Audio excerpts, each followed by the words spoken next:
दिल्ली को एनसीआर से जोड़ने के लिए सरकार ने ईएमयू ट्रेन चलाई। ईएमयू मतलब इलेक्ट्रिक मॉड्यूल यूनिट। इन ट्रेन में क्या है, बिजली से चलने वाली जो ये ट्रेन है ये पैसेंजर की सुविधा के लिए चलाई गई थी। जो पैसेंजर डेली अप डाउन करते हैं दिल्ली, उनकी सुविधा के लिए ये ट्रेन चली है। लेकिन इन ट्रेन में कितना सुविधाजनक सफर होता है ये इन्हीं पैसेंजर जानते हैं। आप इन ट्रेन में डेली चलते हैं? डेली तो नहीं चलते, पर लेकिन कभी कभी चलते हैं, काम आती है चलने के लिए। तो कैसा है इसका सफर का, कैसा अनुभव है आपका? इतनी सुविधा काफ़ी नहीं है, मतलब जितना जिस हिसाब से इन्होंने रेल का किराया बढ़ाया उस हिसाब से इतनी मतलब फैसिलिटी इतनी अच्छी नहीं है। फैसिलिटी नहीं है। और बात की जाए प्रॉपर ईएमयू की कि ईएमयू में चलना कितना आरामदायक है, तो आप क्या कहना चाहेंगे? I think it is not comfortable for its not comfortable at all. गाड़ी खड़ी कर दी, आधा घंटा खड़ी रहेगी यहाँ पर। गाड़ी रोजाना खड़ी रहती है आधा घंटा यहाँ पर। नहीं, बिल्कुल नहीं मिलती। पहले तो टाइम से नहीं होती है। अब मैं रात को 9:05 की ट्रेन पर आता हूँ और डेली वो लेट होती है, हर रोज़ लेट होती है। मैंने कई बार एसएमएस किए हैं लेकिन उसका कोई रिप्लाई नहीं है। रेलवे स्टेशन पे आप कहीं भी जाइए आपको एक अलग एक जिंदगी नजर आएगी कुलियों की। ये वही लोग हैं जो आपका सामान ढोते हैं, लेकिन इनके दुख दर्द से कितना सरकार को सरोकार है ये आज इनसे जानते हैं कि ये क्या चाहते हैं सरकार से। आपसे जानते हैं। सरकार से सर हमें एक तो रहने के लिए जगह चाहिए, और जो हमें रेस्टोरेंट मिल जाए या खाने पीने की व्यवस्था, हमें होटल से खाना खाते हैं तो उसमें कुछ ज़्यादा पैसे वसूल करते हैं, और यहाँ अगर हमें रेल की दर से किराया वो मिले खाना पीना तो वो हमें लिए अच्छा रहेगा। और ये जो बारिश वारिश आती है यहाँ पे हमें ठहरने के लिए कुछ जगह भी व्यवस्था नहीं है, तो उसको थोड़ा बढ़ा करके और अच्छी जगह बना के हमें अच्छी व्यवस्था दी जाए। नई दिल्ली रेलवे स्टेशन ये वही जगह है जहाँ पे चुनाव से पहले राहुल गांधी अपनी कैंपेनिंग में आए थे और उन्होंने कुलियों से बातचीत भी की थी, उनकी समस्याओं को दूर करने के वादे नाते भी किए थे। लेकिन राहुल गांधी की सरकार नहीं बनी, सरकार बनी है मोदी की। जब राहुल गांधी यहाँ पे आए थे उन्होंने मुद्दे याद है किस तरह उन्होंने हमारे लिए 12 महीने के पास के लिए कहा था, तो आज तक वो पास हमें लागू नहीं हुआ। और मेडिकल व्यवस्था के लिए कहा था तो वो भी अभी तक लागू नहीं है। जो उन्होंने कहा था वो हमारे लिए कोई भी सुविधा नहीं हुई अभी तक। तो अब आप मोदी सरकार से चाहते हैं, आपको ये सब समस्या? हाँ, हमें वो शायद आशा लगा रखी है हमने कि शायद ये सरकार से हमें कुछ उम्मीद है। जैसे हमारे पासवान जी रेल मंत्री पहले रहे थे, उन्होंने हमारे लिए बहुत कुछ किया और आज वो इस सत्ता में हैं, तो हमें उन पासवान जी से कह के या फिर हमारे रेल मंत्री साहब है उनसे इतनी उम्मीद है कि हमारे लिए बहुत कुछ करेंगे। पासवान जी ने 2 महीने का पास दिया हमारे लिए। जिस तरह से महंगाई बढ़ी है, क्या कुलियों के रेट में भी कुछ फर्क हुए हैं? इनसे जानते हैं। महंगाई बढ़ी है, 14% किराया बढ़ा है सर कुलियों, लेकिन जो पैसे आपको पहले मिलते थे उससे 20 रुपए बढ़े हैं ओनली। और नए पास वो कोई रखा है 2 महीने का, अभी तक पास भी नहीं बढ़ा। जो मेडिकल का हुआ था, मेडिकल भी नहीं बना था अभी तक। सिर्फ 20 रुपए बढ़े हैं। सिर्फ 20 रुपए बढ़े हैं ओनली। पासवान जी जो 2 महीने का पास करके गए वही 2 महीने का पास है आज भी। और आपको क्या शिकायतें हैं या आपको कोई अलग से कोई मांग है? सर यही मांग है हमारी, तो पास बढ़ाया जाए बस, और तो क्या मांग है। 5वां वेतन से अब 6ठा वेतन होगा, वही उसी का बढ़ रहा है। कोई 6ठा वेतन का तो अभी तक रेट भी नहीं बढ़ा।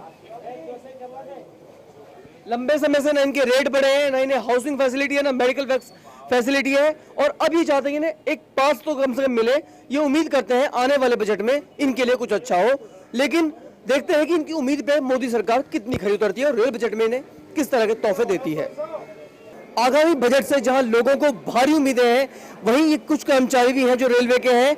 इनका काम हम आपको बता दें साफ सफाई का है। स्टेशन प्रीमिसेस से लेकर ट्रेन के अंदर जितनी भी साफ सफाई का जिम्मा है वो इन्हीं कंधों पे है। इनसे जानते हैं कि आने वाले बजट को लेकर इन्हें कितनी उम्मीदें हैं और ये क्या चाहते हैं। आप फिलहाल किन समस्याओं से दो चार हो रहे हैं? हम लोग 12 घंटा ड्यूटी करते हैं, 6 रुपये तनख्वाह मिलता है। हम लोग चाहते हैं कि हम लोग को सैलरी बढ़ जाए और रेल में इतना बजट बढ़ रहा है, इतना कम थोड़ा हो जाए, और यही चाहते हैं हम लोग। अच्छा, अब बजट आने वाला है। आने वाले बजट में जहां लोगों को कई चीजें नहीं मिलेंगी, मुसाफिरों के लिए बहुत कुछ नया होगा, आप क्या चाहते हैं? आपके लिए सरकार क्या करे? वही थी, मेरा सैलरी बढ़ जाए और क्या चाहता है, थोड़ी सैलरी बढ़ जाए। जाहिर सी बात है कि 12 घंटे ड्यूटी करने के बाद इन्हें 6,000 रुपए मिलते हैं और इनकी सरकार से गुजारिश है कि इन्हें थोड़ा पैसा और बढ़ाया जाए। आप क्या चाहते हैं कि सरकार आपके बेटरमेंट के लिए क्या करे? सर हमें सैलरी बढ़ाई जाए और बहुत से काम में दिक्कत होती है। ना ठंडे में कोई कपड़े देते हैं, नहीं यही खाली छोटे छोटे कपड़े देते हैं। दूसरे कंपनी में ठंडे आए तो स्वेटर देते हैं, लेकिन यहाँ कुछ नहीं। गर्मी रहे चाहे ठंडे रहे, यही वर्दी मिलेंगे। बजट आने वाला है, कुछ दिनों में बजट आएगा। आप क्या चाहते हैं कि जैसे मोदी जी ने वादे किए थे कि मोदी की सरकार आएगी तो ये लाएगी वो लाएगी, आप क्या चाहते हैं कि आपके लिए क्या लेके आए? हम तो चाहते हैं मोदी का सरकार आने से कोई फायदा हुआ नहीं, न तनख्वाह बढ़ा, जहाँ तक और बजट में रेल पर भाड़ा बढ़ रहा, कोई फायदा हुआ नहीं। स्टेशन पे जब आप काम करते हैं, जब रेलवे में आप सफाई करते हैं, जो भी आपके जो काम है उन्हें करते हैं, किस तरह की समस्या से आपको जूझना पड़ता है? समस्या वही है जैसे पहले थी वैसे अब भी है, कोई इसमें फर्क नहीं आया है। आमतौर पे आपने टीसी को देखा होगा, जब आप सफर करते हैं तो आप देखते हैं आपके टिकट चेक करने की जिम्मेदारी इन्हीं के कंधों पे होती है और यही आपके टिकट चेक करते हैं। लेकिन आज ये आपको कुछ ऐसा बताने जा रहे हैं जिससे रेलवे काफी अच्छी तरह इंप्रूव हो सकती है और इसके अलावा आपको काफी सुविधाएं मिल सकती हैं। बिल्कुल 10 साल से फेयर नहीं बढ़ा था, अब फेयर 10 साल से फेयर बढ़ा तो फैसिलिटीज भी बढ़ेंगी ही बढ़ेंगी, ये मेरा मानना है। जो रेट अब नए बढ़े हैं, काफी लोग उसका विरोध कर रहे हैं और कई लोगों का ये कहना है कि फेयर तो बढ़े हैं लेकिन फैसिलिटीज जस की तस हैं। तो आप रेलवे को जितनी करीबी से जानते हैं शायद दूसरे नहीं जानते, आप क्या कहना चाहते हैं कि फेयर बढ़ना जायज है? फेयर जब बढ़ा है तो रेलवे फैसिलिटी के बारे में भी कुछ सोचेगी, इसके लिए जनता को थोड़ा सा वक्त देना चाहिए।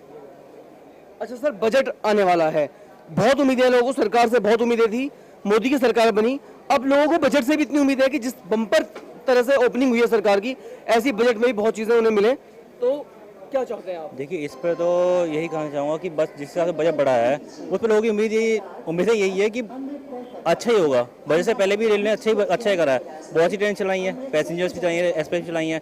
अब जो कि बजट बढ़ा है तो रेलवे को ऑब्वियसली रेल कुछ ना कुछ इंप्रूव करेगी, उसमें पैसेंजर को थोड़ा बहुत समझा तो वेट तो करना ही पड़ेगा, समय तो लगता है हर चीज़ में। अभी तो नहीं छोटे से बजट में ही एकदम से इम्प्रूव हो जाए, टाइम तो लगेगा, अभी मुश्किल से 1 महीना ही हुआ है, 1 महीने हुआ है, तो कुछ तो टाइम समय देना पड़ेगा रेल को अपना इम्प्रूवमेंट दिखाने के लिए। तो इनका कहना है कि टाइम दिया जाए रेलवे को, कि टाइम होगा, अगर वेट करेंगे, वेट एंड वॉच वाली स्थिति है कि इंतजार कीजिए और फल देखिए।